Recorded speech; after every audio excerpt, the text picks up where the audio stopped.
पूर्णमदः पूर्णमिदं पूर्णात् पूर्णमुदच्यते पूर्णस्य पूर्णमादाय पूर्णमेवावशिष्यते। ॐ शान्ति शान्ति शान्ति। हरि ओम। श्री गुरुभ्यो नमः। हरि ओम। ईशावास्य उपनिषदનો મહત્વનો મંત્ર અને એ મંત્રની હવે પૂર્ણાહુતિ આજે કદાચ થઈ શકે, પણ આજે સૌથી અગત્યની ગહન વાત છે ને એવું મૂકવાનો છું. એટલા માટે આપ સૌએ કાન સળવા રાખી. હું વારંવાર કહું છું, lend me your ears. Today my appeal is not to the head but heart. Heart ને જે અપીલ થાય ને એ આજે થશે. સમજાય તો આજે બેડો પાર. ॐ ईशावास्यमिदं सर्वं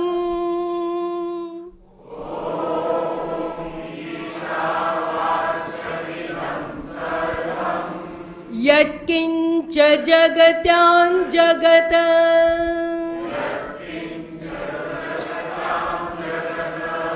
तेन त्यक्तेन भुञ्जीथाः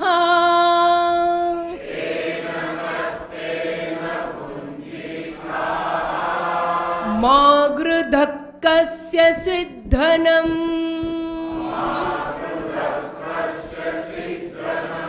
कुर्वन्नेवेह कर्माणि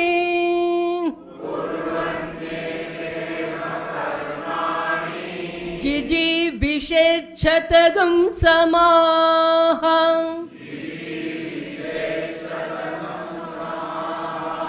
एवं त्वयि नान्यथेतोऽस्ति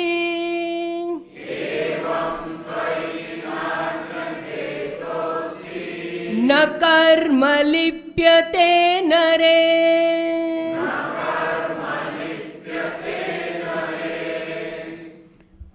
અહીં એમ કરી કર્મ ઈચ્છા 100 વર્ષ જીવવા. અહીં એમ કરી કર્મ ઈચ્છા 100 વર્ષ જીવવા. એનાથી અન્યના કાંઈ જેથી કર્મ લિપ્ત નહીં નર. આ જગતમાં શાસ્ત્ર વિહિત કર્મો કરતા રહીને 100 વર્ષ જીવવાની ઈચ્છા રાખવી જોઈએ. એ રીતે કર્મ કરવામાં તારામાં એ મનુષ્ય કર્મ બંધન પડશે નહીં, તું કર્મથી લેપાઈશ નહીં. આથી અન્ય કોઈ માર્ગ કર્મ બંધનથી મુક્તિનો દેખાતો નથી. કર્મ કરશો એટલે ફળ મળશે. ફળમાં તમારી સ્વતંત્રતા નથી, કર્મમાં તમારી સ્વતંત્રતા છે. કર્મણી એવ અધિકાર મા ફલેશુ કદાચ. ભાષાંતર. ત્યારબાદ ગયા વખતે આપણે જ્યાં સુધી ચર્ચા કરી ગયા હતા ત્યાંથી આજે આગળ જવાનો પ્રયત્ન કરવામાં આવશે. ઈશાવાસ્ય ઉપનિષદ નો આ એક જ મંત્ર એવો છે કે આ એક જ મંત્ર દ્વારા અધિકારી ભેદે ઉપદેશ આપવામાં આવ્યો છે. એટલે જે જેવો અધિકારી હોય એવો એનો ઉપદેશ અપાય.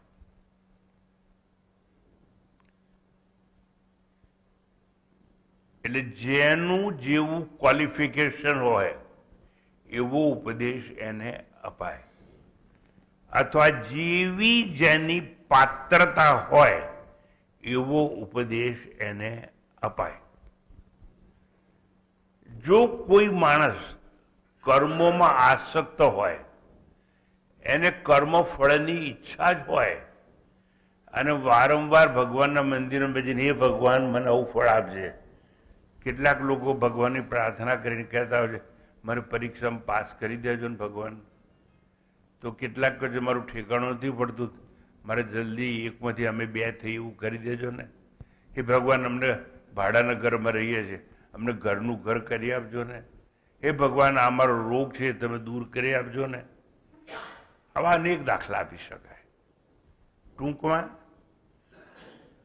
જે માણસ આવો હોય ને, આવું માગનારો, એને કોઈ દિવસ ત્યાગનો ઉપદેશ અપાય નહીં.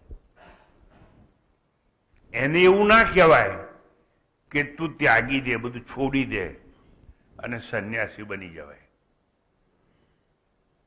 બહુ સ્પષ્ટ વાત છે.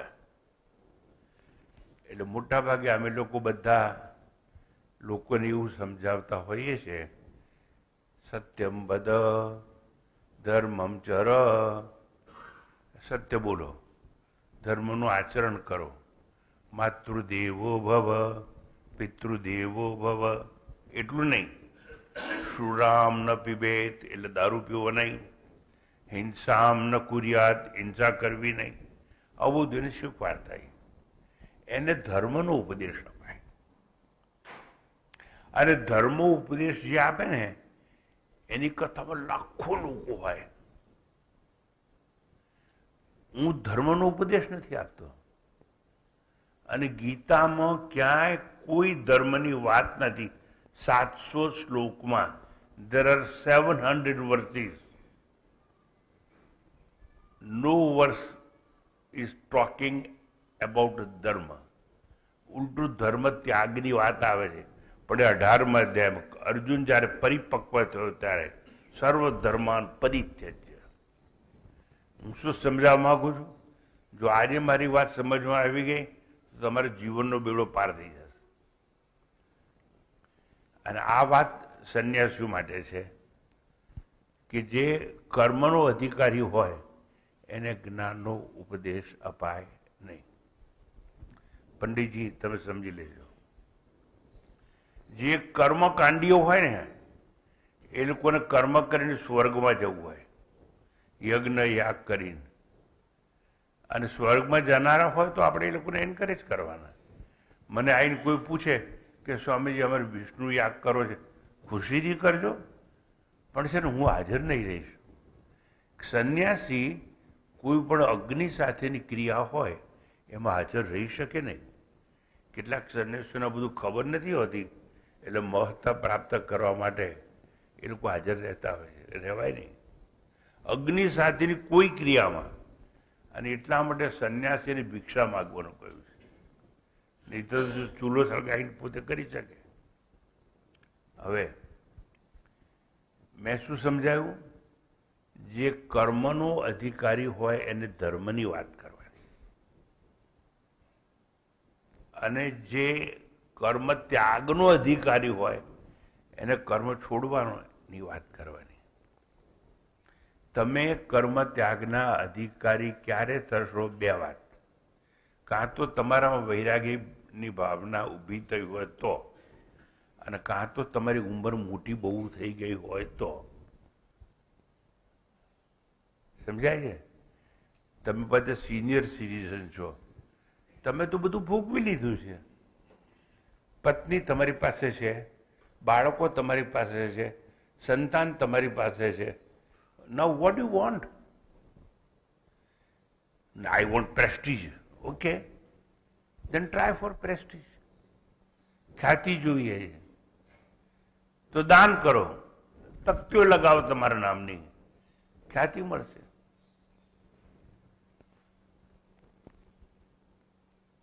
મારા માટે આજે એક મોટો પ્રોબ્લેમ છે. કઈ વાત કરવી? આ ત્યાગના અધિકારી છો તો ત્યાગની વાત કરું, કર્મના અધિકારી હોય તો કર્મની વાત કરું.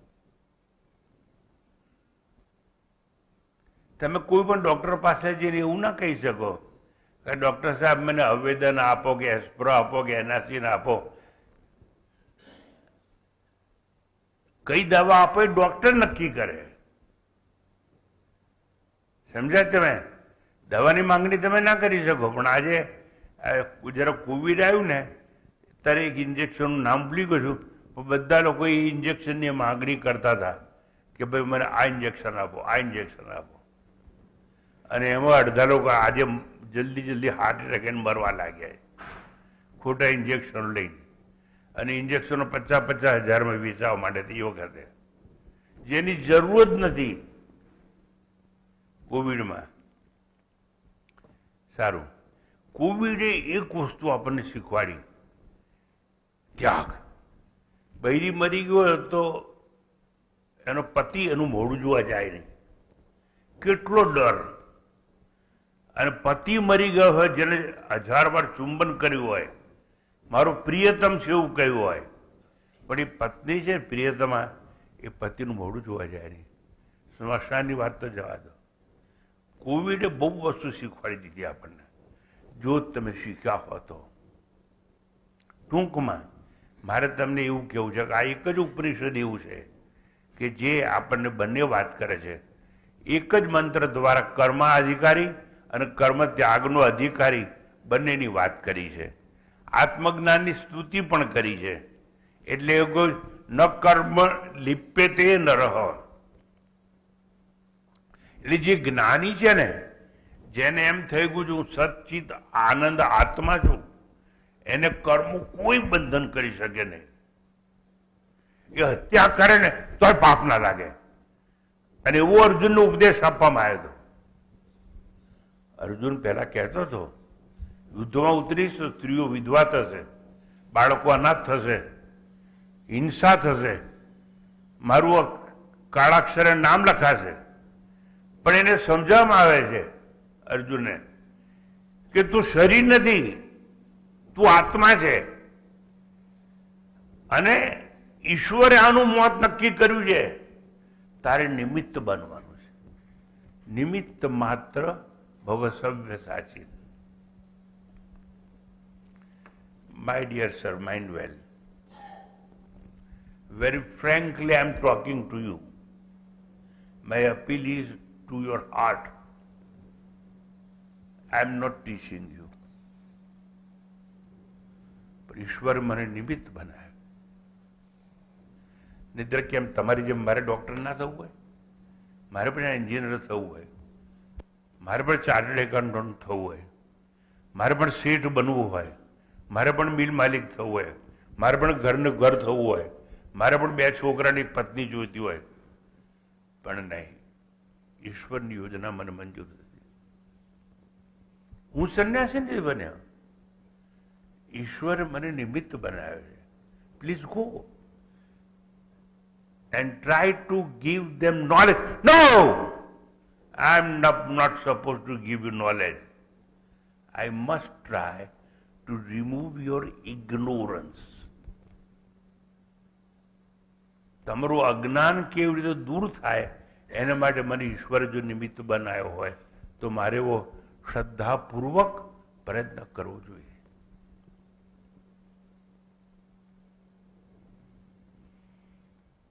એક દર્દી છે, એ જીવશે કે મરી જશે, સારું થશે કે સારું નહીં થાય, એ તો ઈશ્વર નક્કી કરે છે.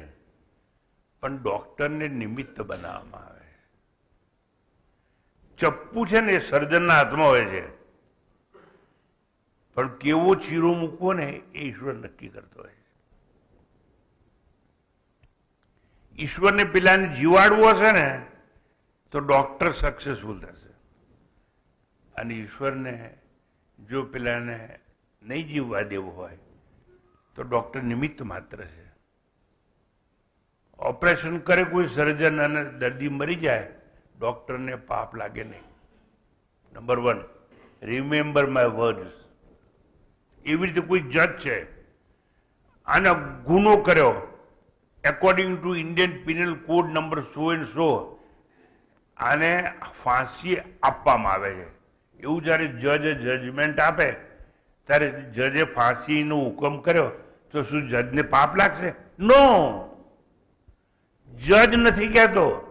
It is Indian penal code એવું કહે છે કે આને ફાંસી ચડાવી દો, કારણ કે આખું ખરાબ કામ કર્યું છે, દુષ્કૃત્ય કર્યું છે માટે. એવી રીતે જેમ ઇન્ડિયન પિનલ કોડ એટલે ઈશ્વર નક્કી કરે કે આનું મોત આ જગ્યાએ, આ સ્થળે, આ સમય નક્કી થયું છે. અર્જુન કહે કે હું બાણ નહીં મારું તો ભગવાન સાપ કરડાવશે, સાપ નહીં કરડે તો કોઈ જાનવર મારી નાખશે, અને કંઈ નહીં થાય ને હાથ ફેલ થઈને ભરી જશે, કારણ કે એ નિશ્ચિત છે. એટલે નિમિત્ત ગમે તે બની શકે, યાદ રાખજો.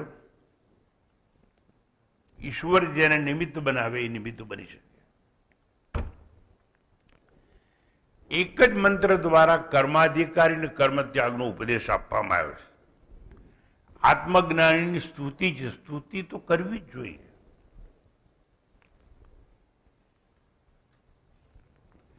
Appreciation is a gift of God. Let me appreciate one thing by giving live example. આ બે છોકરી ઊભી થઈ જાય.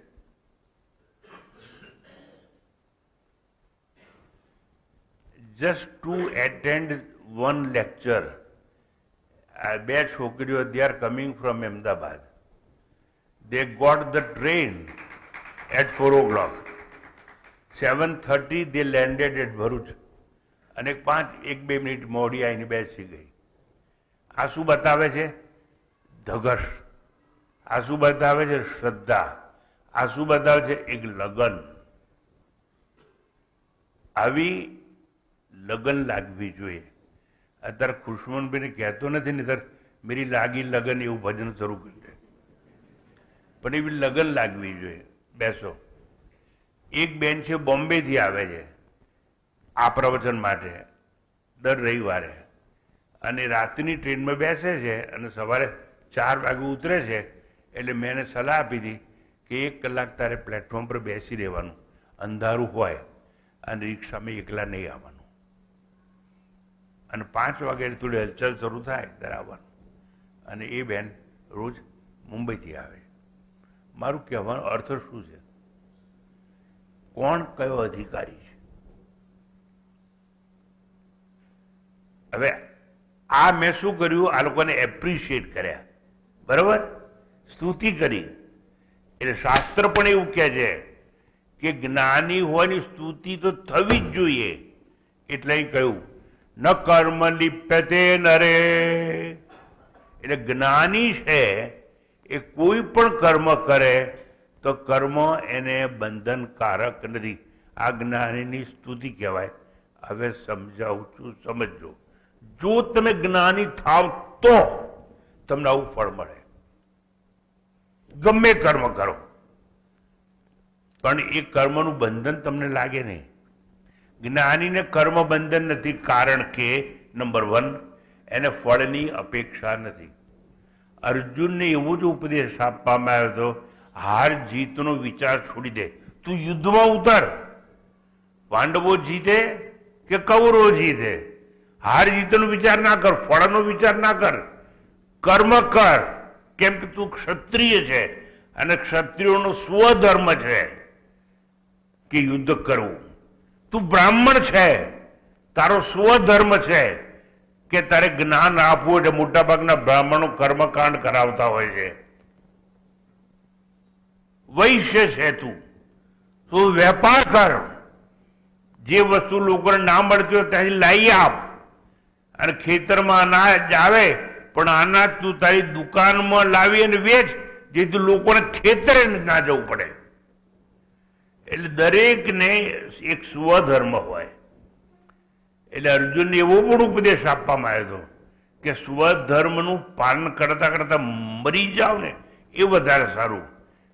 પારકાના ધર્મને અનુકરણ કરો એના કરતા. સ્વધર્મે નિધનમ શ્રેય એવું કહેવામાં આવ્યું. તો જો હું આગળ વાત કરું છું કે જ્ઞાની હોય એને કર્મ કરે પણ ફળનું બંધન લાગે નહીં, કારણ કે ફળની અપેક્ષા ત્યાગી અને એ કામ કરે છે. નંબર 1. ફળ ત્યાગીને કરેલા કર્મો એટલે નિષ્કામ કર્મ કહેવાય. એ કદાચ એને ચિત્ત શુદ્ધિ તરફ લઈ જશે પણ એને બંધનમાં નહીં નાખે. સાક્ષી ભાવે કરેલા કર્મો, હું દાખલો આપીશ એટલે તમને સમજાશે. હમણે અમ્પાયર ના દાખલા તો ઘણા આપ્યા છે, પણ આજે બીજી રીતે વાત કરીશું જેથી તમારા મગજમાં બધી વસ્તુ બેસી જાય. તો સાક્ષી ભાવે કરેલા કર્મો, હું આત્મા છું એટલે હું કર્મોનો સાક્ષી છું. તો સાક્ષી ભાવે તમે કર્મ કરો તો તમને બંધન લાગે નહીં.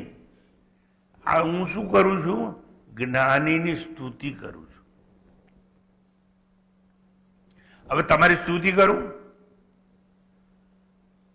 તો એવું કહેવાય કે હજારો કામ છોડી અને આ 1 કલાક તમે પ્રાતઃકાળે અહીં આવો છો ઘેરથી. એક વાત,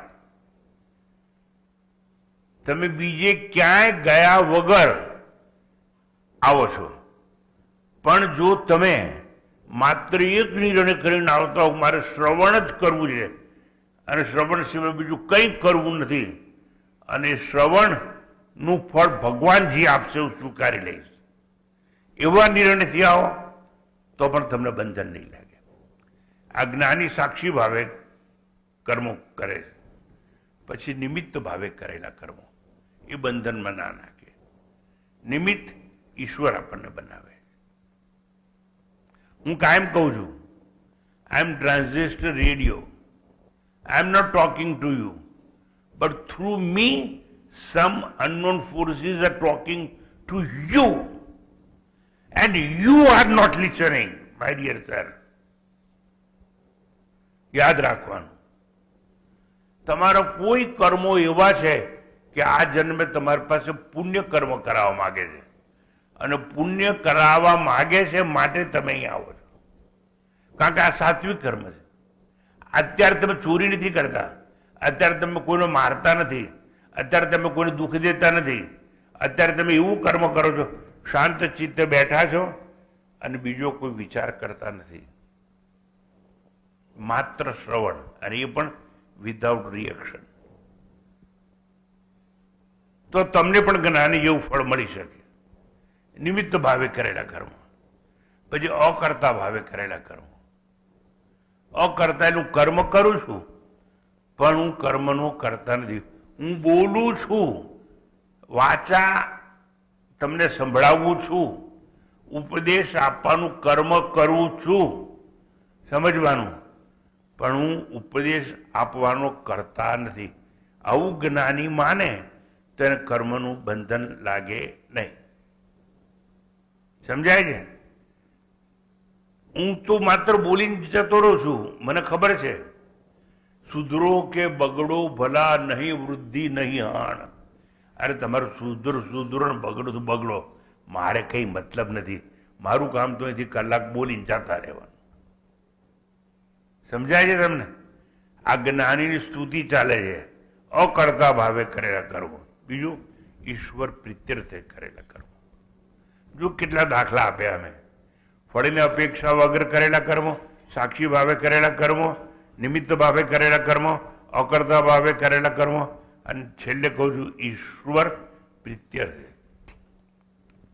આપણે જે કોઈ કર્મ કરીએ ને ઈશ્વર પ્રીત્યર્થે, ઈશ્વરના પ્રેમ માટે કરવા. મારે આંગણે એક ભિખારી આવ્યો અને ઘરમાંથી લોટ ભરીને આવ્યો. અમે નાના હતા ત્યારે અમને મારા બા કાયમ કે જા વાડકી ભરીને લોટ આપી આવે, એને ચોખા આપી આવે, કારણ કે એ વખતે એવો રિવાજ હતો એટલે. અને એ ના હોય તો પૈસા અપાય, અને પૈસા કે લોટ ના હોય તો એને પૂછાય કે તું ભૂખ્યો છે? તો હા કે તો એને આપણી પાસે ખાવાનું તૈયાર હોય તો 2 રોટલી આપીએ. એવું ના થાય તો મને હજુ યાદ છે કે મારે નિશાળ જવાનું મોડું થતું તો બા કે જ્યાં ગાયને રોટલી નાખ્યા, પણ મમ્મી કે ગાય દેખાતી નથી. તો જ્યાં ગાય ના દેખાય તો કૂતરાને નાખ્યા. મમ્મી કૂતરું ક્યાં દેખાતું નથી? તો જો પેલું દરેક ગામમાં એક પથ્થર હોય એવો ખાડાવાળો, ત્યાં નાખ્યા અને એમ કર એક મુઠ્ઠી ભરી અને તું ચોખા લઈ જા અને કબૂતરાને નાખ્યા, પછી અમને ખાવા પીરસવામાં આવે. ધન્ય છે મારી માને હું યાદ કરું તો અત્યારે. તો દાખલા તરીકે આપણને શિક્ષણ આપવામાં આવ્યું હોય તો આપણે જે કરીએ છીએ એ કામ કોના માટે કર્યું? ઈશ્વર પ્રીત્યર્થે. આપણે ગાયમાં, કૂતરામાં, કબૂતરમાં, આ બધામાં ઈશ્વરના દર્શન કર્યા, ભિખારીમાં ઈશ્વરના દર્શન કર્યા. અને ઈશ્વર આમ જ છે એવું માની અને તમે લોટ આપો તો એ ફળે, બાકી ફળે વળે નહીં. અને આ દરેક બહેનોને કહું છું, તમારા બાળકોને તમારે આવા સંસ્કાર આપવા જોઈએ, તમારે સુખી થવું હોય તો.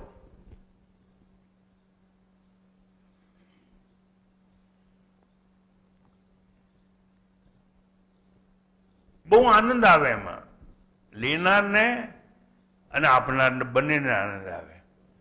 સ્વામીજી, લેનારને આનંદ આવી, તમને શું ખબર? મેં બહુ ભીખ માગી, અડધૂત પણ થયો છું. હું જયારે કોઈના આંગણે ઉભો રહેતો હતો, ભિક્ષામ દેહી, હે અઠ્ઠે કટ્યો જવાનો ભીખ માંગતો, શરમ નહીં આતી? જાઓ નોકરી કરો, કામ કરો. અચ્છા માતાજી, ગુસ્સા મત કરના, મેં આગે જાતા હું, આગળ 5 ઘેર જવાનું. હું ભિક્ષા માગીને ભણ્યો છું ને, એટલે તમને વાત કરતા મને બહુ આનંદ આવે. બહુ રખડ્યો, બહુ ભટક્યો, હવે ના ક્યાંય જવું છે. હવે તો ઠરીને ઠામ થઈને આ રેવા તટે જ રહેવું છે. હું જ્ઞાનીની વાત કરું છું કે ઈશ્વર પ્રીત્યર્થે કામ કરવાનું. જ્ઞાનીના મતમાં ઇન્દ્રિયો એના વિશ્વમાં રમણ કરે, એમાં મુજરે શું? આ જ્ઞાની કર્મબંધનમાં કેમ ના પડે? એનું કારણ, ઇન્દ્રિયોના વિષયમાં રમણ કરે, એમાં મારે શું? નાઉ વેરી કેરફુલ.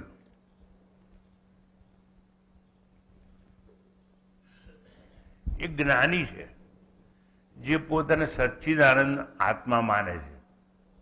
આંખથી એને સૌંદર્યવાન કંઈક જોયું, પદાર્થ હોય, માણસ પણ હોય, સ્ત્રી પણ હોય, પાસે બોલાવે છે, પાસે બોલાવી હસ્તધૂનન કરે છે, હક કરે. પણ જ્ઞાની હોય છે એને એનું બંધન લાગે નહીં, કારણ કે એને ખબર છે હું આ બધા કર્મનો સાક્ષી છું. આ જુઓ, બહુ મોટી વાત છે. એવું કે છે ઇન્દ્રિયોના વિષયમાં વર્તે, ઇન્દ્રિયાણી ઇન્દ્રિયાર્થે શું વર્તનતે ઇતિ ધારયન. એમાં હું શું કરવું?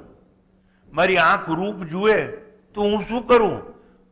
મારું કાન સંગીત સાંભળે એટલે સંગીતનો ભોગ કરે, એમાં હું શું કરું? આ મારી જીભ જલેબી કે પેડો ખાય, એમાં મારે કઈ લેવા દેવા નથી. આ જીભ પણ હું નથી અને જલેબી હું નથી. બહુ શાંતિથી સમજજો, આજે બેડો પાર થઈ જવાનો તમારો. જ્ઞાનીની સ્તુતિ ચાલે છે. જ્ઞાનીને જન્મ મૃત્યુ ચક્ર નથી, એટલે બંધનમાં નથી.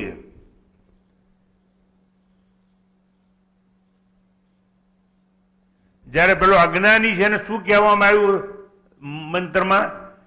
કે કર્મ કર અને 100 વર્ષ જીવવાની ઈચ્છા કર, કારણ કે કર્મઠ છે, એ કર્મકાંડી છે. પંડિતજી સાંભળજો બરોબર. પોતે કર્મકાંડી છે ને બીજાને પણ કર્મ કરાવે છે. આવું કરો, સ્વાહા સ્વાહા, સ્વર્ગ મળશે, આત્મ સાક્ષાત્કાર નહીં થાય. બંનેમાંથી એક કે એવું કર્મકાંડ કરાવનારને અને એને. તમે કુંભના મેળામાં ડૂબકી મારી હોય ને તમારું ચિત્ત શુદ્ધ હોય તો ફળ નહીં મળે એવું નહીં, ફળ તો મળશે પણ આત્મ સાક્ષાત્કારનું નહીં, કદાચ પુણ્ય કર્મ મળે. કેવી ભાવનાથી તમે ડૂબકી મારી છે એના પર બધો આધાર રાખે છે. આજે મિનિસ્ટરો ત્યાં જઈને સ્નાન કરતા હશે ને એ તો બધાને બતાવવા માંડે ફોર જસ્ટ પોપ્યુલારિટી કે મેં બી કુંભ સ્નાન કર્યું છે.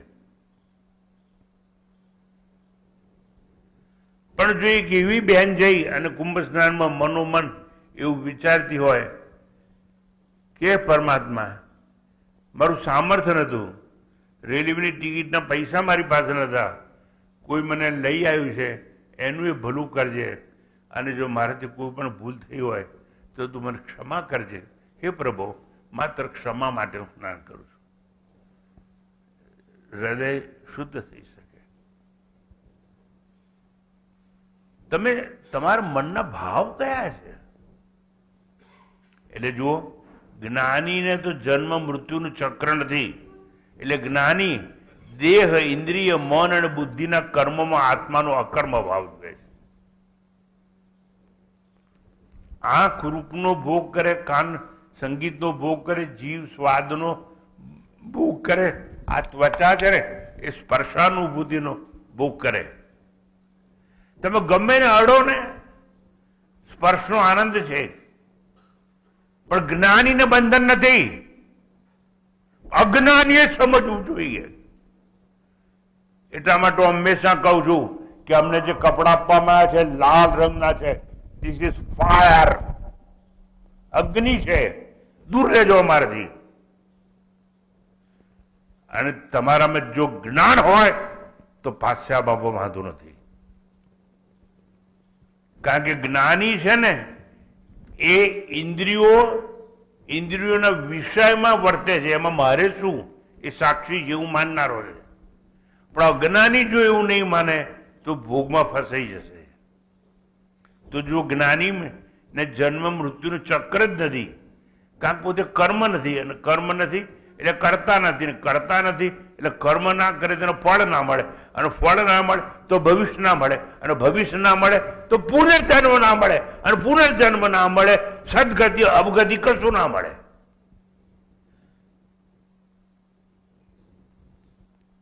એટલે ગીતામાં એક શ્લોક છે, કર્મણી અકર્મ ય પડશે અકર્મણી ચ કર્મય.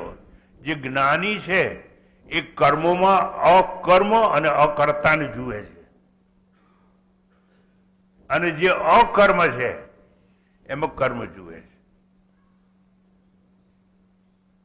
એમાં કર્મ એટલે ઈશ્વર જ બધું કરે છે, અને દરેક કર્મનો કરતા ઈશ્વર છે એવું જાણે છે. આવી રીતે અનેક ઇન્ટરપ્રિટેશન છે એના, બહુ ગહન મંત્ર છે. આની અંદર આવેલો બીજો કે કર્મણી અકર્મય પશ્ચેદ અકર્મણી ચ કર્મય. એટલા જ માટે કહેવામાં આવ્યું છે કે ગહના કર્મણો ગતિ, કર્મની ગતિ બહુ ગહન છે.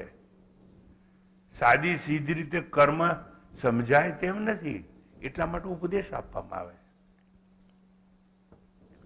તો જે કોઈ કર્મ થાય તે આત્માની સન્નિધિમાં, સાક્ષીમાં, સાક્ષી ભાવમાં થાય છે. એમાં મારે શું?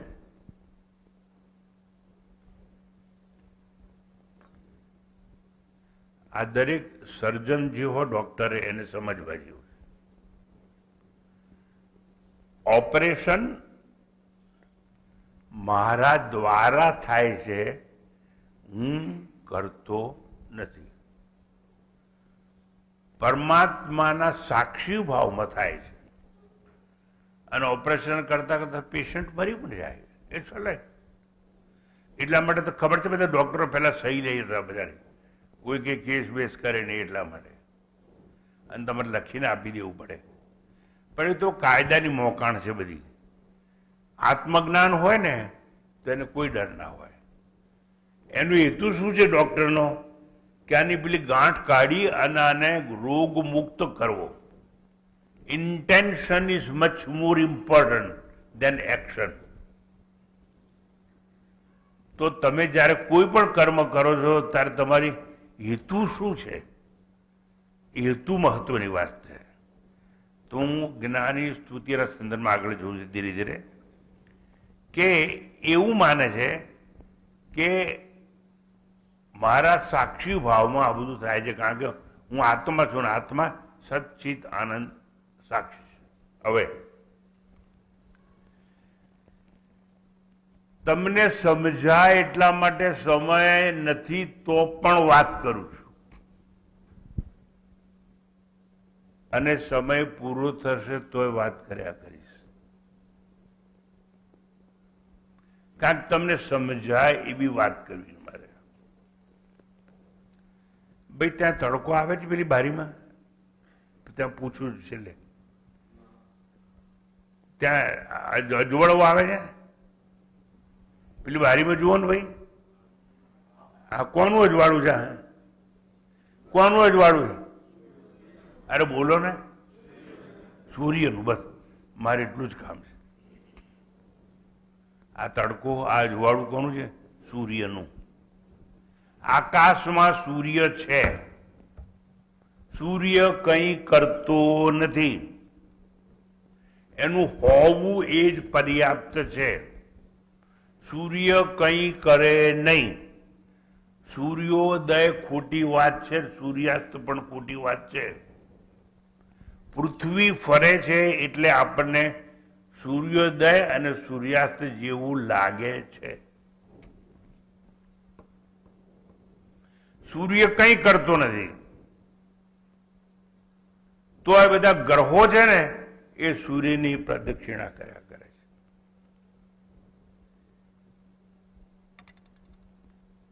10 વર્ષ પછી આપણે મંગળમાં જઈશું એવું ઇલાન મસ્કે ગઈકાલે જાહેર કર્યું છે. હું નામ ભૂલતો જરા સુધારી લેજો. આજે વિલિયમ્સને લઈ આવ્યો ને યાન મોકલીને, અને ટ્રમ્પે એલાન કર્યું. પેલો બાઇડન હતો ને એ જરા કંજૂસ હતો, અને એને એમ કહ્યું કે આ ભાઈ એક બૈરીને લાવવા માટે આટલો બધો ખર્ચો કરાય? અરે માણસની જિંદગી તે એવો બાઇડન પણ ભૂત જેવો ના સમજો. અને આ એક જ ટ્રમ્પ એવો નીકળ્યો કે જેણે કરોડો રૂપિયા ખર્ચીને પેલી બૈરીને જીવતી પાછી લાવી દીધી, સુનિતા વિલિયમ્સને. અને આજે વાહ વાહ બોલાય. હવે જો હું શું કહેવા માંગુ છું સમજો તમે બરાબર. સૂર્ય છે ને એટલે ચંદ્ર ને મંગળ ને બુધ ને ગુરુ ને શનિ બધા જ એની પ્રદક્ષિણા કરે છે. હું તમને પૂછું છું કે સૂર્ય આ ગ્રહોને દૂરથી બાંધીને ફેરવે છે? કેમ એની મેળે ફરાય છે? સૂર્ય ફેરવે છે? ના, પણ સૂર્ય છે એટલે ફરે છે એના ગુરુત્વાકર્ષણના બળથી. એમ ચંદ્ર પૃથ્વીની પ્રદક્ષિણા કરે છે, કારણ પૃથ્વીનું ગુરુત્વાકર્ષણ બળ વધારે છે, એટલે પૃથ્વી કરતી નથી. હવે મારે તમને એ પૂછવું છે, સૂર્ય છે એ સાક્ષી માત્ર છે, કંઈ કરતો નથી, પણ એ છે એટલે રાત થાય દિવસ થાય, સૂર્યોદય થાય સૂર્યાસ્ત થાય. સૂર્ય છે એટલે ગ્રહો એની પ્રદક્ષિણા કરે, ગ્રહો પ્રદક્ષિણા કરે એટલે ઋતુઓ બદલાય. ચોમાસું આવે, શિયાળો આવે, ઉનાળો આવે. આ લાવે છે કોણ? સૂર્યને લીધે જ થાય છે. પણ સૂર્ય ચોમાસું લાવતો નથી, પણ સૂર્ય કંઈ કરતો નથી, અને છતાં સૂર્યનો પ્રકાશ દરિયા પર પડે, બાષ્પીભવન થાય, વાદળા થાય. વાદળા થાય છે એટલે અનાજ ઉગે છે. અનાજ આપણે ખાઈએ છીએ, અન્ન. એટલે અનાજમાંથી વીર્ય ઉત્પન્ન થાય છે, અને લગ્ન કર્યા પછી સંભોગ બાદ વીર્યથી પ્રજા ઉત્પન્ન થાય છે. તો પ્રજા કોણે ઉત્પન્ન કરી? સૂર્યએ. જો વાદળા ના હોત તો વરસાદ ના હોત, વરસાદ ના હોત તો અનાજ ના હોત, અનાજ ના હોત તો વીર્ય ના હોત, ને વીર્ય ના હોત તો પ્રજોત્પત્તિ ના થાય. સમજાય છે કે નહીં? બોલ જોરથી. હું એટલા માટે હું પૂછું છું કે પેલા મેં અમ્પાયરનો દાખલો આપ્યો પણ એ ન પકડાયો હોય તો ફરી સમજાવું છું. એમ આત્મા કંઈ કરતો નથી, પણ આત્મા છે એટલે આંખ જુએ છે, કાન સાંભળે છે, જીભ સ્વાદ લે છે, ત્વચા સ્પર્શનો અનુભવ કરે. એકબીજાને ભેટીએ ને, શરીર શરીરને ભેટે છે તો અજ્ઞાની માને છે. આ તો આત્મમિલન છે. જો સમજાય તો, સમજાતું નથી ને મુશ્કેલી એ છે.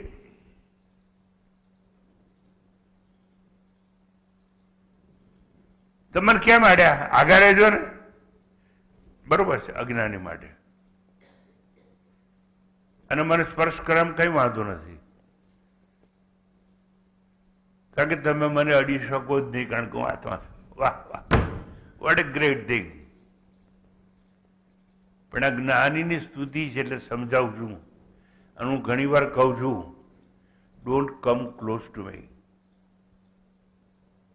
અજ્ઞાની હો તો દૂર રહેજો. એક વસ્તુ આજે આ મોટો ઘટસ્ફોટ કરું છું તમારા માટે. સૂર્ય કંઈ કરતો નથી, છતાં બધું સૂર્યથી થાય છે. ગ્રહોની પ્રદક્ષિણા, રાત દિવસ, વાદળ, વર્ષા, અનાજ, અન્નથી વીર્ય અને વીર્યથી પ્રજોત્પત્તિ બને છે. તૈત્તરીય ઉપનિષદમાં આખો ઉત્ક્રાંતિનો સિદ્ધાંત આપેલો છે. એ તસ્માત બોલો.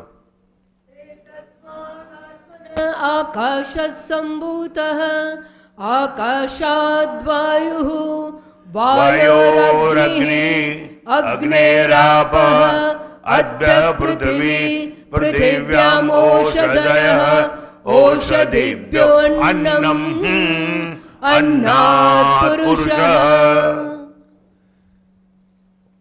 અન્નાત પુરુષ, અન્નથી પુરુષ એટલે માણસ જન્મે. આમાં સૂર્ય કંઈ કરતો નથી, પણ બધું સૂર્યથી જ થાય છે. તમને તો કદાચ ખબર હશે કે નહીં હોય, પણ 2 દિવસ પહેલા મેં બધાના આશ્રમના સંન્યાસીઓને ફોન કર્યો હતો, ઉઠો અને આવો, મારી જોડે બેસો.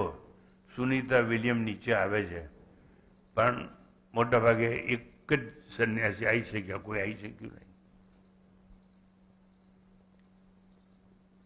હું મહાન જ્ઞાન શીખવવા માંગતો હતો.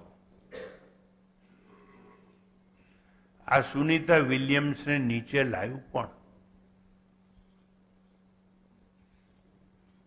નોટ ટ્રમ્પ, પણ ટ્રમ્પ નિમિત્ત બની ગયા ખરા સાહેબ.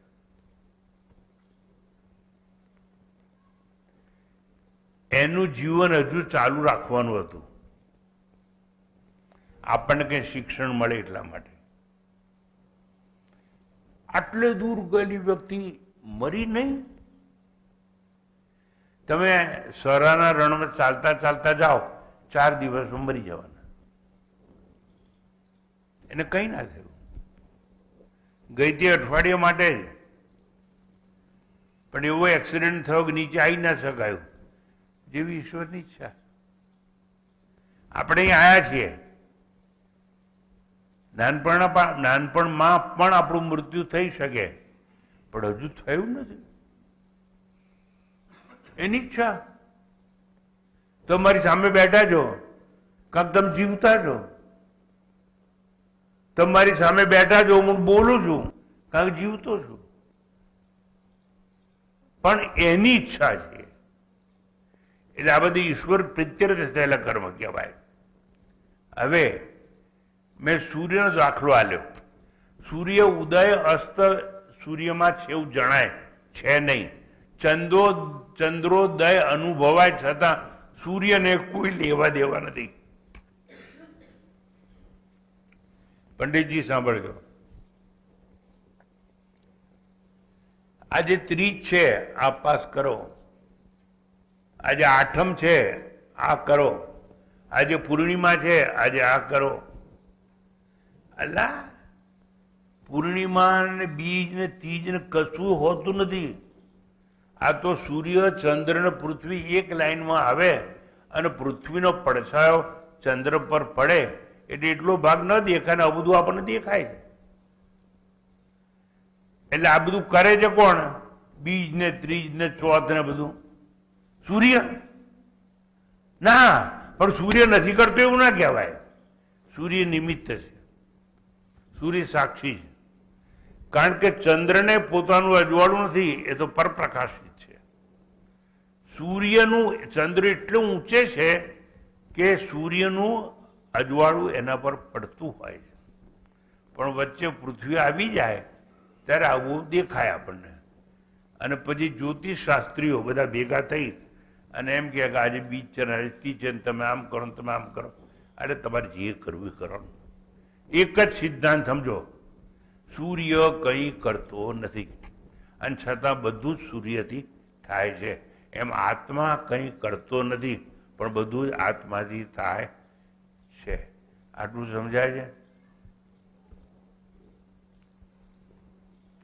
એથી કરી અને ઊંધું નહીં સમજવાનું, ઉઠાઈને બૈરીને લાફો નહીં મારી દેવાનો અને પછી એમ કહેવાનું કે બધું આત્માથી થાય છે. જેલ ભેગો થઈ જઈશ. કારણ કે કર્મનું ફળ તો ભોગવવું પડશે. આવું એટલા માટે તમને કહું છું તમે પાછું ઊંધું ચતું સમજો મુશ્કેલી મારે કે સ્વામીજી આવું શીખવાડ્યું છે, એવું નહીં. સૂર્યનો સાક્ષી ભાવ છે. એવી જ રીતે સત્યમ જ્ઞાનમ અનંતમ બ્રહ્મ એટલે આત્માની સન્નિધિમાં કે સાક્ષી ભાવમાં સૂર્ય ચંદ્રાદિ પ્રકાશે છે. સૂર્ય ચંદ્રાદિ પ્રકાશે છે. આત્માની સન્નિધિમાં સાગર ગરજે છે, સરિતા દોડે છે, જળ પ્રપાત થાય પતન પામે છે. સૂર્યની હાજરીમાં થયું એમ આત્માની હાજરીમાં કળીમાંથી પુષ્પ ખીલે છે અને એ પુષ્પમાંથી ફળ બને છે અને ફળ આપણે આરોગીએ છે. ખાટું હોય કે મીઠું હોય પણ એક ફળનો વાંક નથી, કારણ કે કોકની સાક્ષી ભાવમાં આ બધું થતું હોય છે. એવી રીતે જન્મ અને મૃત્યુનું ચક્ર ચાલ્યા કરે છે. આવા તમામ કર્મો જ્ઞાની આત્માના અકર્મના દર્શન કરે છે. આવા તમામ કર્મોમાં આત્મજ્ઞાની હોય કર્મોમાં અકર્મના દર્શન કરે છે.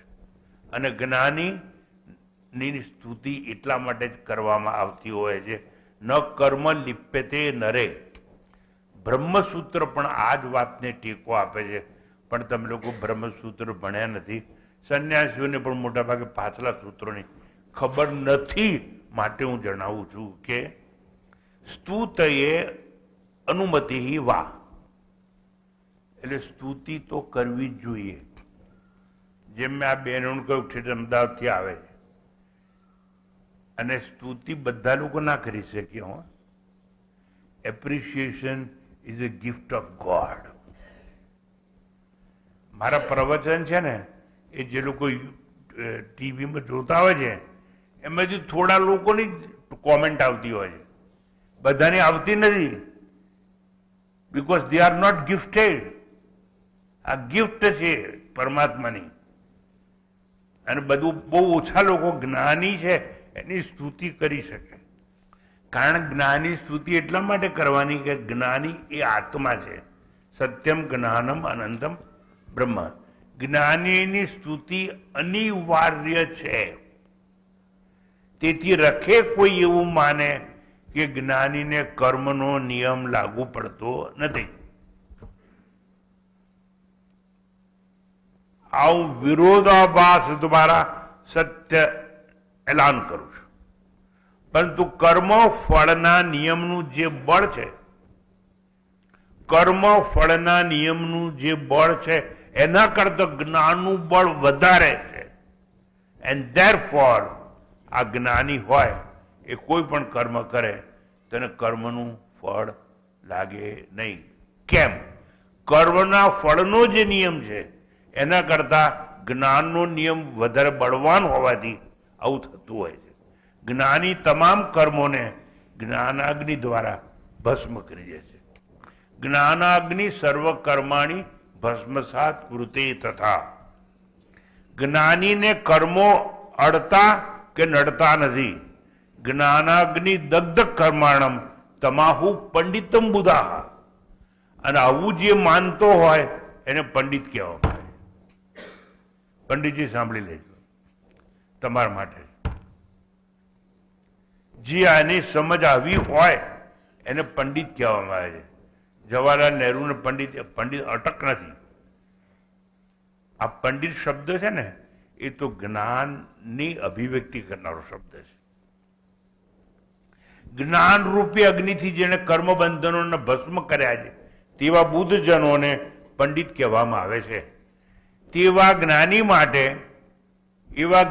માટે છઠ્ઠા અધ્યાયમાં કહ્યું છે કે યોગારૂઢસ્ય તસ્યૈવ શમક કારણ ઉચ્યતે. આત્મજ્ઞાનમાં જે આરૂઢ હોય એટલે જે સમજી ચૂક્યો હોય, સત્યમ જ્ઞાનમ અનંતમ બ્રહ્મ, હું સત્ય છું, જ્ઞાન છું, અનંત છું, મારું અંત નથી કારણ કે મારી શરૂઆત નથી, હું અનાદિ અને અનંત છું, એવું જે સમજી ચૂક્યો હોય એને જ્ઞાનમાં આરૂઢ થયેલો કહેવાય. પણ ન સમજ્યો હોય એને નવો નિશાળ્યો હોય જ્ઞાન માટે એને સંસ્કૃતમાં આરુરુક્ષુ કહેવામાં આવે છે. આરુરુક્ષુ મુનિર્યોગ્યમ કર્મ કારણમ ઉચ્ચતે.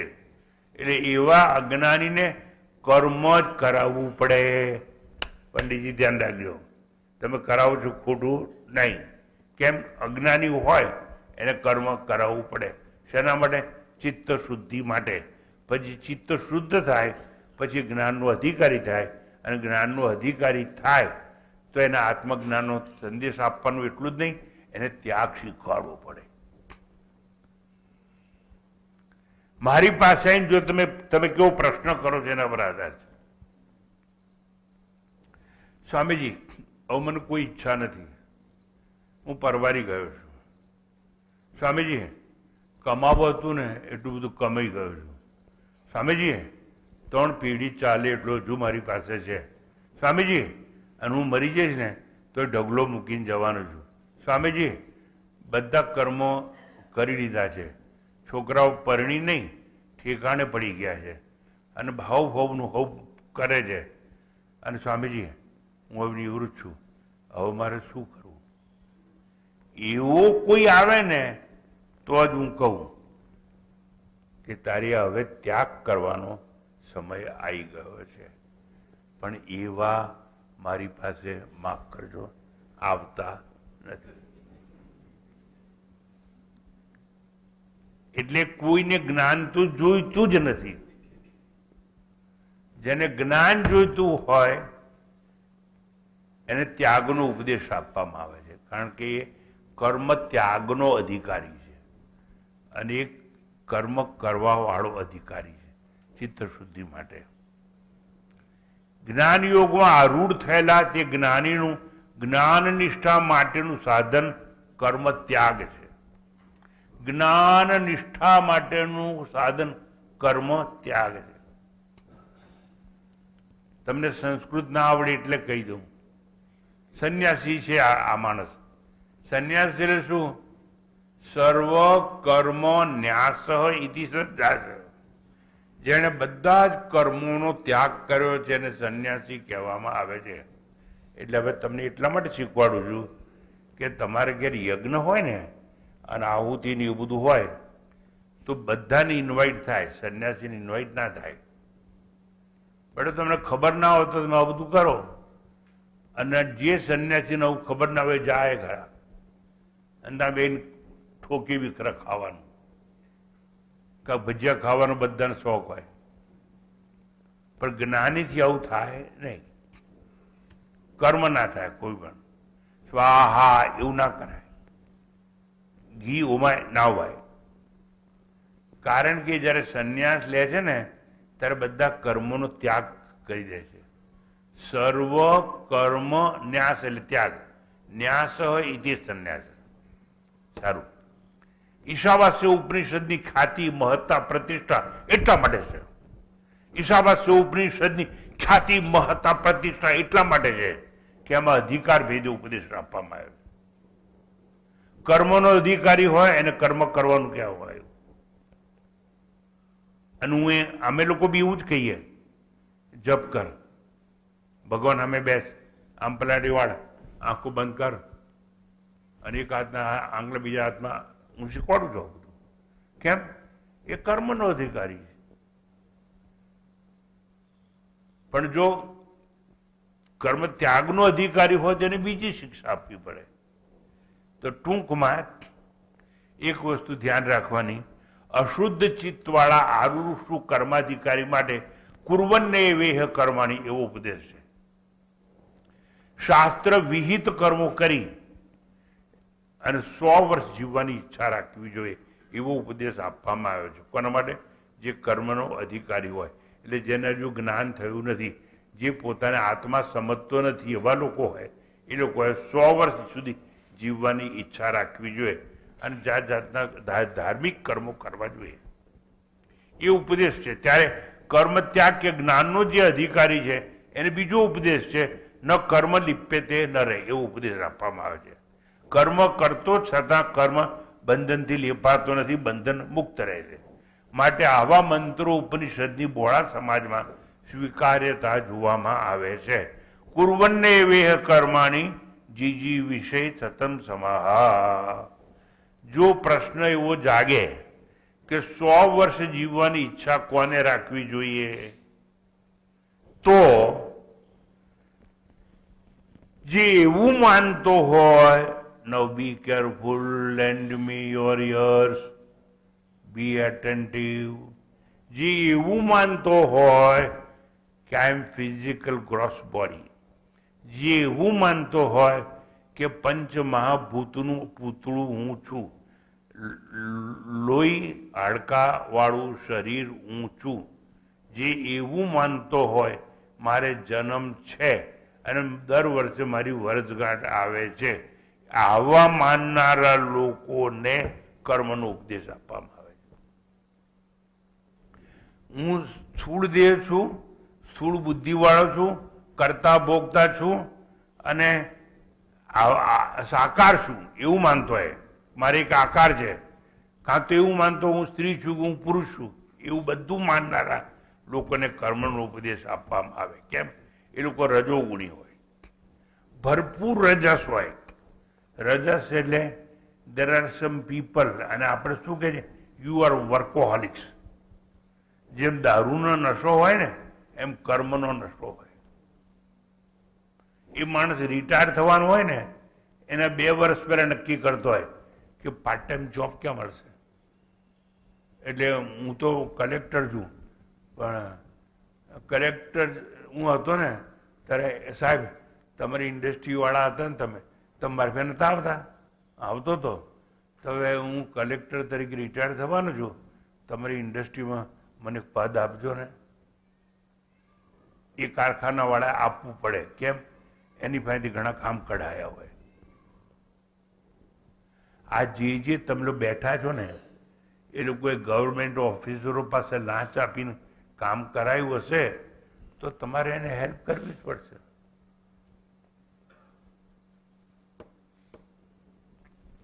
મારે બધી ચોખ્ખી વાત નથી કરવી, આગળ નથી જતો, પણ તમને સમજાવવાનો પ્રયત્ન તો અવશ્ય કરું જ છું અને કરતો રહીશ. એટલે જે લોકો રજોગુણી હોય, ભરપૂર રજોગુણ હોય, વર્કોહોલિક્સ હોય, તેને જ્ઞાનનો ઉપદેશ ગળે ઉતરે નહીં. અરે સ્વામીજી તમે તો સંન્યાસી છો એટલે તમે તો આ બધું કહો કે અમે તો ગ્રસ્તી છીએ, અમારે બધું કરવું પડે. એટલે સ્વામીજી હું તો વેપારી છું એટલે પેલો ગ્રાહક આવે ને ત્યારે મારે 2 ચોપડા રાખવા પડે. એક ચોપડો ઇન્કમટેક્સ વાળાને બતાવવા માટે રાખવાનો હોય અને એક ચોપડો ગ્રાહક માટેનો હોય. ગ્રાહક માટેનો ચોપડો જુદો? હા, ઉતારી જાય. એટલે ગ્રાહક માટેનો ચોપડો કેવો હોય? આપણે જે વસ્તુ 200 રૂપિયામાં લીધી હોય ને ત્યાં ચોગડો કરી નાખવાનો અને પછી પેલાને કહેવાનું, જો ભાઈ અરે રમણ પેલો ચોપડો લાવીને આપણા શેઠને મગજ મારી બહુ કરી બતાવું. જો સાહેબ 400 રૂપિયામાં તો અમને પડે છે, હવે અમે થોડોક નફો તો લઈએ ને, 420 430 એટલા તમે આપો ને. એટલે તમે કહો તું 300 મને આપ. પણ સાહેબ કેવી રીતે આપું? પણ 300માં આપે તો વાંધો નહીં, કારણ કે એને ઘેર કેટલામાં પડે છે? 200માં. એટલે હું શું કહું છું, મારે તમને બધું ના સમજાવાય, કારણ કે આવું બધું તો મારા કરતા તમને વધારે ખબર છે. સારું, પણ આવો જે વર્કોહોલિક્સ હોય એને કર્મનો ઉપદેશ આપવામાં આવે છે કે તું આ યજ્ઞ કર, આ યજ્ઞ કર, આવી પૂજા કર, આવી પૂજા કર, તો પાપમાંથી મુક્ત થઈ શકીશ. એટલે આવું કહેવું એ ખોટું નથી. એટલે પંડિતો જે કામ કરે છે એ પણ સાચું છે, કારણ કે એ કર્મનો અધિકારી છે. એટલે એને કહેવું પડે નકોડ અપાસ કર, એને એવું કહેવું પડે ફરાળી ખા. પણ એને જો આપણે એવું કહે ને ફરાળી ખા તો મારો બેટો હલવો બને નહીં થાય. ફરાળી એટલે ફળનો આહાર. લોકો સમજતા જ નથી. સારું, તમને જો કોઈ પંડિતજી કે કોઈ બ્રાહ્મણ એવું કહે તો આજે આ ગુરુવારે અપવાસ કરજે, એટલે કે સારું હું દાળ ભાત રોટલી શાક નહીં ખાઉં, મોરૈયો ખાઈશ, શક્કરિયાનું શાક ખાઈશ, બટાકા બાફીને ખાઈશ, બટાકાની કાતરી ખાઈશ. જો હવે આ એવું નહીં, અપવાસ કરવાનું એટલે ઉપવાસ. ઉપ એટલે નજીક, વાસ એટલે રહેવું. પરમાત્માની નજીક રહે એનું નામ અપવાસ. અને પરમાત્માની નજીક ક્યારે રહેવાય? રાંધવાની ખટપટમાંથી દૂર થઈએ તો. પણ કોઈને રાંધવાની ખટપટમાંથી દૂર થવું નથી, even ઇન્ક્લુડિંગ માય સેલ્ફ. મને જે લોકો મળવા આવે સ્વામીજી તમારા માટે આ આઈટમ બનાવી દઉં, એટલે જપ ને યાર, સારો જપ એવો જ ના હોય. સ્વામીજી મને આ લેટેસ્ટ વસ્તુ આપણે હું તમને બનાવીને આપું. અપવાસ કરવાનો હોય ને એટલે શું, આપણે રાંધવાનું નહીં, એટલે જે ટાઈમ બચે ને એ ટાઈમ પરમાત્માનું સ્મરણ કરવાનું, જપ કરવાનું. તમે બધા આટલા બધા આશ્રમમાં આવો છો ને, ઓછા લોકોનું મંદિરમાં બેઠેલા જોઉં છું, નદી કિનારે બેઠેલા જોઉં છું. હવે મેં કહ્યું તમને કે સ્તુતિ તો કરવાની જ, બરાબર? સ્વામીજીની પાછળ બેઠક ઉભા થઈ સુરત વાળા. આ એક એવી વ્યક્તિ છે જેટલા દિવસ આશ્રમમાં આવે રોજ સવારના 6 વાગે ભગવદ્ ગીતા લઈ નદી કિનારે બેઠા હું જોઉં છું. હું ફરવા નીકળું એટલે એ ભાઈ બેઠા જ હોય, હું ડિસ્ટર્બ ના કરું, એ વાંચતા જ હોય. કશું જ નહીં, ભગવદ્ ગીતા જ વાંચ કરે. હવે આમ એની સ્તુતિ કરી, કેમ કરવી જ જોઈએ? સત્કાર્ય હોય એની સ્તુતિ થવી જ જોઈએ. એવી રીતે આશ્રમમાં કેટલાય લોકોની રૂમો છે, રૂમો તો રાખે છે બધાએ નામ કે વાસ્તે. એ રૂમમાં આવીને રહેનાર કેટલા? માફ કરજો, આ આંગળીના વેડે ઘણા એટલા જ છે. તો શું કામ ઝંખવારો રૂમ રાખી છે? તમારે આવીને રહેવું ના હોય તો. પણ હવે પૈસા વધારે હોય ને એક્સ્ટ્રા હોય ને શું કરવાનું, ક્યાં ને ક્યાં રોકાણ તો કરવું જ પડે ને. એટલે બીજે કરીએ એના કરતા આશ્રમમાં ઠોકો ને જા. હું સમજાવું છું, સમજો. આવા જે વર્કોહોલિક્સ હોય એને કર્મનો ઉપદેશ આપવાનો. રજોગુણી હોય એને કર્મનો નશો ચડેલો હોય. ઉપરાંત સ્વર્ગને જ લોકો મોક્ષ માનનારા હોય અને કર્મથી સાક્ષાત્કાર થાય એવું માનનારા હોય. એ લોકોને એવું કહેવાનું 100 વર્ષ જીવવાની ઈચ્છા રાખો. એવા પ્રારબ્ધ સ્વીકારવા તૈયાર હોતા નથી. આ લોકો પ્રારબ્ધનો સ્વીકાર કરે નહીં. હવે થોડાક જીવંત દાખલા આપી દઉં. તમારા જીવનમાં આવે એવા. ધારો કે એક પસાભાઈ છે, પસાભાઈ છોકરાને લગ્ન થયું, પછી પસાભાઈ છોકરાને લગ્ન થયું પણ ડાયવોર્સ થઈ ગયો. હવે ડાયવોર્સ થઈ ગયો એટલે પસાભાઈ એમ કહે છે કે પેલો જે છોકરો પેદા થયો છે એ અમને આપી દો. બૈરીને જ જોઈતી. આ જો ભેદ કેવો છે. પેલા લગ્ન કર્યા ત્યારે વહુ તો તમારી હતી, તો વહુ તમારી હોય તો એને જે છોકરો થયો એ તમારો જ હોય ને. પણ કે છોકરો આપો દો અમને, પણ બૈરી નહીં કે એને ડાયવર્સ લીધા એ નાહી ગઈ. હવે જો હું તમને કહું સરસ વાત. હવે આવા જે લોકો હોય એ લોકો શું કરે પાછા કે જે પેલો છોકરો છે ને, છોકરો લઈને બૈરી નાહી ગયો હોય, પણ એ છોકરાની વર્ષગાંઠ આવે એટલે એને રમકડા આપવા જાય, એટલે છોકરામાં આસક્ત હોય લોકો. સમજાય તમને? છોકરો છૂટે નહીં. એટલે આવા બધા જે લોકો હોય એ લોકોને એવું જ કહેવાય કે તું 100 વર્ષ જીવવાની ઈચ્છા રાખી અને કર્મ કર. હવે એક વસ્તુ તમને શીખવાડી દઉં આજે. શીખવાડું કે ના શીખવાડું? 5 મિનિટ વધારે લઈશ. વધારે 100 વર્ષ જીવવાની ઈચ્છા ને એને દીર્ઘ આયુષ્ય કહેવાય. તમારે દીર્ઘ જીવન જોઈએ છે કે દિવ્ય જીવન જોઈએ? દિવ્ય જીવન એ અર્જુન જેવું હોય અને દીર્ઘ જીવન એ ભીષ્મ પિતા જેવું હોય. ભીષ્મ પિતા પાસે ઈચ્છિત મૃત્યુનું વરદાન હતું, એટલે ઈચ્છે તારે મરી શકે, ઈચ્છે ત્યારે જ મરી શકે. કોણ? ભીષ્મ પિતા. અને ભીષ્મ પિતા કોણ હતા ખબર છે? ગંગા પુત્ર હતા.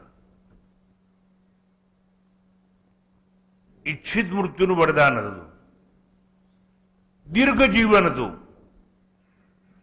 હું આ પેલો 100 વર્ષ જીવવાની ઈચ્છા રાખે એમાંથી સમજાવું છું.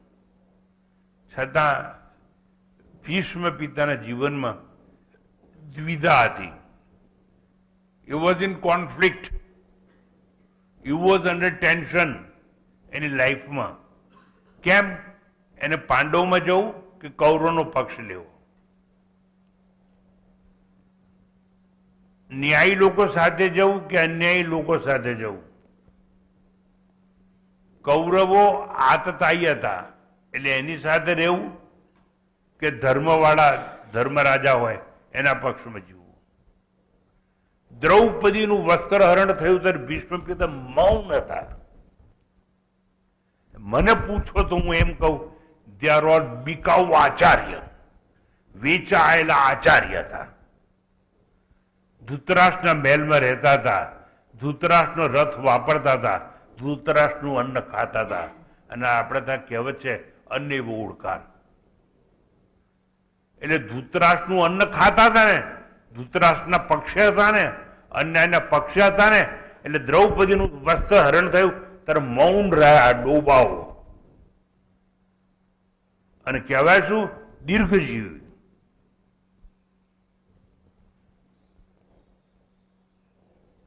અધર્મને પક્ષે જીવન વિતાયું પણ છેવટે કબૂલાત કરી દે એમને. ભીષ્મ પિતાએ કૃષ્ણની સાથે વાર્તાલાપ થયો ત્યારે કે અર્થસ્ય દાસોહમ, હું અર્થનો દાસ છું, અર્થ પૈસાનો ગુલામ છું. ધૃતરાષ્ટ્ર જે આંધળો છે એને મહેલમાં રહું છું, એનો રથ વાપરું છું, બરોબર, એનું અન્ન ખાઉં છું રોજ. એટલે મારાથી આ દ્રૌપદીનું વસ્ત્રણ થયો અન્યાય છે તો નીચું મોઢું કાઢીને બેસી રહ્યા હતા. એ ભીષ્મ પિતાને પૂછવામાં આવે છે. દ્રૌપદી બહુ પ્રશ્નો કરે છે. અને જો તમારું મારું સદભાગ્ય છે તો અત્યારે એ દ્રૌપદી પર મારું લખવાનું ચાલે છે. મારું કાવ્ય છે દ્રૌપદી પર અત્યારે ચાલુ છે લખવાનું, હજુ પૂરું નથી થયું. એમાં આની ધૃતરાષ્ટ્રની વાત પણ મેં કરી, પણ કેટલી વાત તમને કરવાની હતી. તમારા ભાગ્યમાં હશે એટલું મળશે. અને ભગવાન મને જેટલું નિમિત્ત બનાવશે જે જે કાર્યમાં એ નિમિત્ત બનાવશે તો હું વાત કરીશ, નહીં નહીં કરું. અર્થસ્ય દાસો, ધૂતરાષ્ટ્રનું અન્ન ખાવું છું, રથ વાપરું છું માટે. તો જુઓ, એનું દીર્ઘ જીવન હતું પણ નકામું હતું. એણે એમ કહ્યું કે ધૂતરાષ્ટ્રના મહેલમાં રહું છું એટલે દ્રૌપદીનું વસ્ત્રણ થયું માટે હું મૌન રહ્યો, એટલે એના મનનો ગુલામ કહેવાય. અને એનું ફળ શું મળ્યું ખબર છે? બાણ સૈયા પર સૂવું પડ્યું. કોઈને બાણ સૈયા પર સૂવું ના પડે, અન્યાયના પક્ષે રહ્યા માટે. જ્યારે અર્જુન પાસે દિવ્ય જીવન હતું, અર્જુન પાસે દિવ્ય જીવન હતું એટલે ભલે દીર્ઘ નહોતું પણ જીવનને અંતે એ કબૂલ કરે છે કે હે ભગવાન, મારો મોહ નષ્ટ થયો છે. મોહ એટલે હું શરીર છું, હું ઇન્દ્રિય છું, હું જીવાત્મા છું, એવો મોહ અજ્ઞાન મારું દૂર થયું છે અને હું સચ્ચિદાનંદ આત્મા છું, મને જ્ઞાન પ્રાપ્ત થયું. અને કહે છે મારો મોહ નષ્ટ થયો છે, દેહાભિમાન નષ્ટ થયું છે, હું યુદ્ધ કર્મનો કરતા નહીં, ઈશ્વર ઈચ્છા મુજબ હું નિમિત્ત બન્યો છું. ઈશ્વરની ઈચ્છાથી કે મારે મહાભારતના યુદ્ધમાં ઉતરવું જોઈએ. શેના માટે? આ દુર્જન છે એ લોકોનો નાશ કરવા માટે. અને એટલા માટે હું યુદ્ધનું કર્મ કરું છું, મારી ઈચ્છાથી કરતો નથી. મેં ધર્મ પક્ષે યુદ્ધ કર્યું છે, ધર્મની સ્થાપના માટે કૃષ્ણની મદદ લઈને એ ધર્મની સ્થાપનામાં મદદ કરી છે. મેં આતતાયુનો સંહાર કરવા માટે આ કામ ઉપાડ્યું છે. શ્રી કૃષ્ણને જીવન રથની સારથી બનાવ્યા છે. વાહ વાહ વાહ વાહ! તમે તમારા જીવન રથના સારથી કોને બનાવ્યા તમને ખબર છે? તમારા અહંકારને.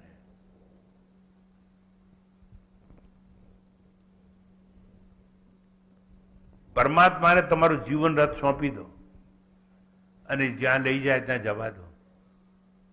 એને વાળો નહીં, એને અટકાવો નહીં. પણ આપણે આપણું જીવન રથ પરમાત્માને સોંપતા નથી. આપણે બહુ અહંકારી છીએ.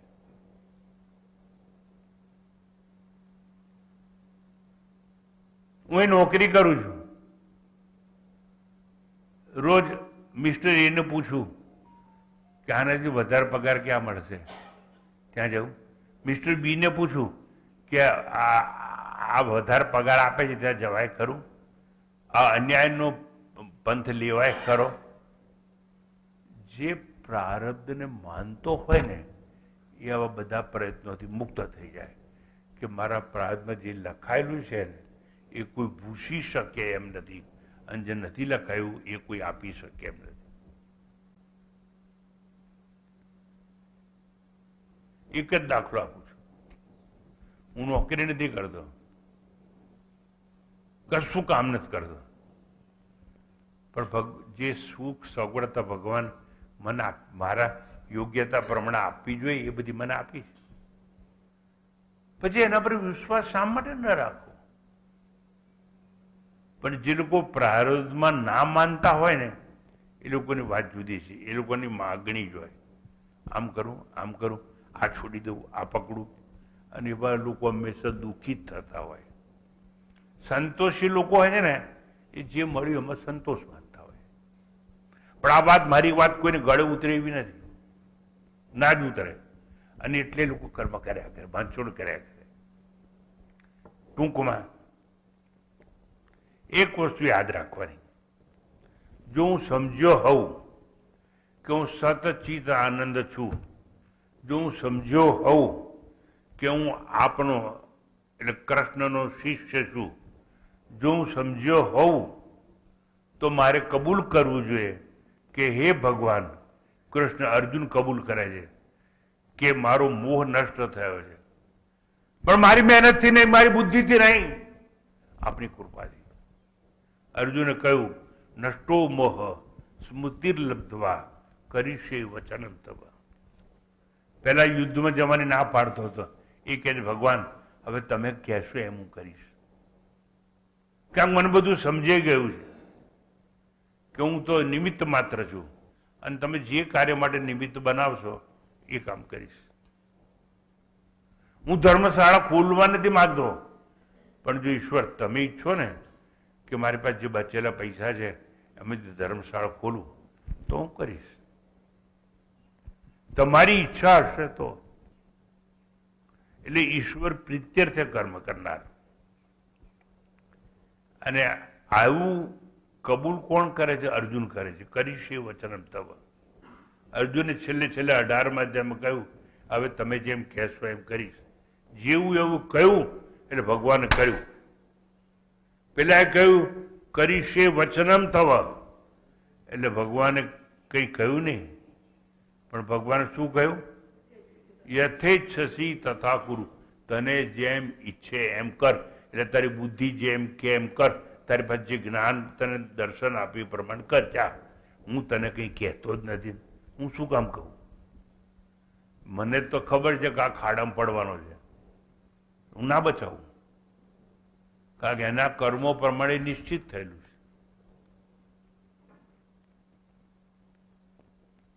પણ અહંકાર ઝુકાવી અને માંગણી કરનાર બહુ જ ઓછા હોય. એ તો અહંકાર સાથે કહે છે કે મને આ જગ્યાએ આટલા પૈસા મળે છે, આટલો પગાર મળે છે, તો હું લઉં. નક્કી કરશે ને મને કહે છે હું લઉં. હવે આવા માણસોને મારે શું કરવું? કઈ ના કહેવાય. તાર જેમ કરવું એમ કર.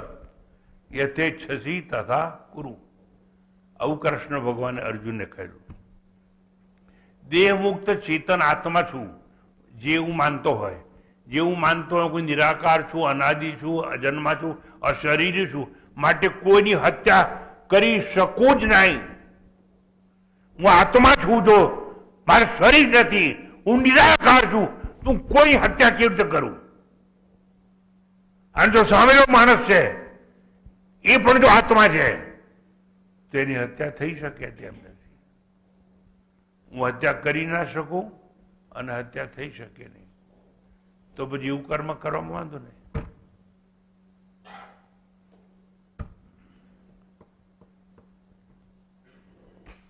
મારું હનન થાય તેમ નથી. એવી રીતે મારા આત્મ સ્વરૂપની સ્મૃતિ મને મળી છે, પણ મારા બાહુબળ કે બુદ્ધિથી નહીં, માત્ર કૃષ્ણની કૃપાથી આ દિવ્ય જીવનની મહાન ચમત્કૃતિ છે. તમારા જીવનની પણ આ મહાન ચમત્કૃતિ કહેવાય કે જો તમને આત્મજ્ઞાન થાય અને તમે એવું કહી શકો કે મારી બુદ્ધિથી આ મને આત્મ સાક્ષાત્કાર થયો, ઈશ્વર આપની કૃપાથી થયો, તો જીવનની મહાન ચમત્કૃતિ કહેવાય. એવી ચમત્કૃતિ કોને થયેલી? સુખદેવને થયેલી.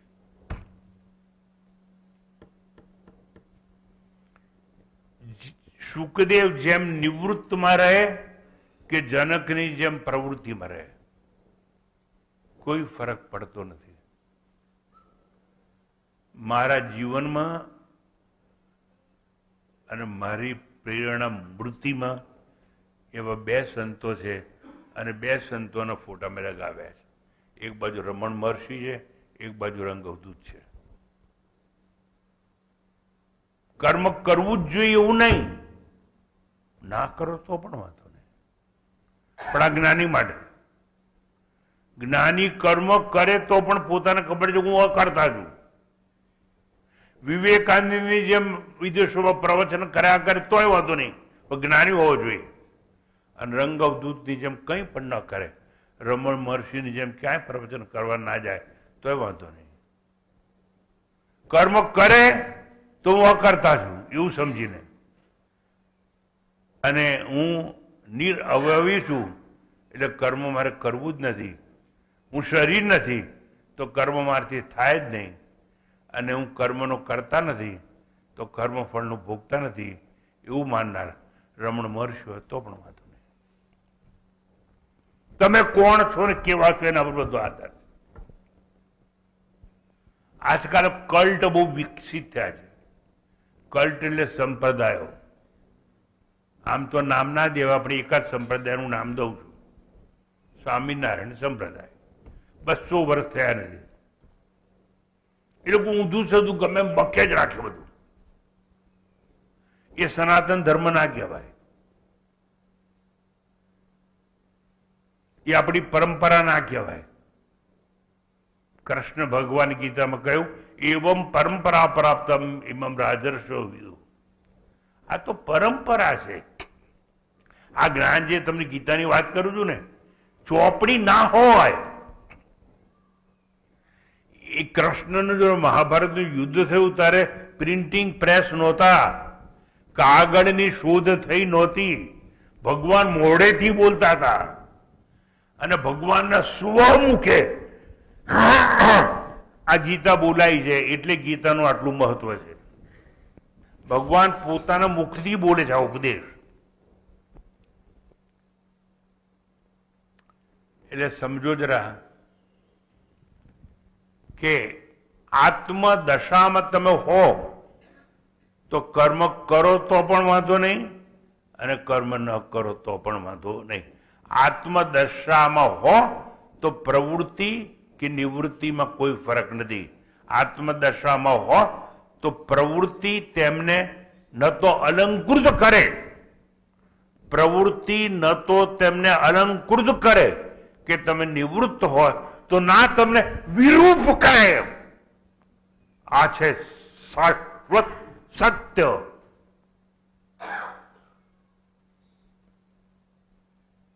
જ્ઞાન, જે જ્ઞાનની સ્તુતિ થવી જ જોઈએ. યાદ રહે, જ્ઞાની સર્વદા સ્વતંત્ર છે. એટલા માટે ઈશ્વર ઉપનિષદે બે નિષ્ઠાની વાત કરી, જ્ઞાન નિષ્ઠા અને કર્મનિષ્ઠા. તો મેં ખૂબ જ વિશદતાથી તમને થોડુંક સમજાવવાનો પ્રયત્ન કર્યો, પણ છતાં ઈશ્વરની ઈચ્છા નથી કે આજે બીજી વાત હું કરી શકું, કારણ કે મારે પણ એની ઈચ્છા પ્રમાણે ચાલવું પડે અને તમારો બધો સમય બગડે નહીં. પણ એક વસ્તુ કહી દઉં, આજે જે મેં કહ્યું પહેલાં કહ્યું નથી ને ફરતી હું કહેવાનું નથી. તમારે ગળે ઉતરે તોય ઠીક, ના ઉતરે તોય ઠીક. કેમ? જેવો તમારો અધિકાર હશે એવું તમે પામશો. મારી વાણીને તમે અનેક રીતે લઈ શકો છો કે સ્વામીજી આજે જે વાત કરીને એમાં અમે જે કર્મ કરી છે ટીકા કરી, એવું માનવું હોય તો એવું માનવું. અને તમારે એવું માનવું હોય કે અમે જે કાર્ય કરીએ છીએ એ કાર્ય કરવા જેવું નહોતું, એ કાર્ય ન કરવું એવું શીખવાડ્યું અને કર્મના નશામાંથી મુક્ત થવાનો સંદેશ અમને આપ્યો છે, એવું માનવું હોય તો એવું માનો. તમારે જે માનવું હોય માનો. હું તો નિમિત્ત ભાવે બોલતો હતો, પણ મને બોલાવનાર કોક બીજું હતું, એને તમે ઓળખતા નથી. તો આટલી વાત કરી અને અસ્તુ. શાંતિ પાઠ. ॐ पूर्णमदः पूर्णमिदं पूर्णात् पूर्णमुदच्यते पूर्णस्य पूर्णमादाय पूर्णमेवावशिष्यते. ॐ शान्ति शान्ति शान्तिः. हरिः ॐ. श्रीगुरुभ्यो नमः. हरिः ॐ.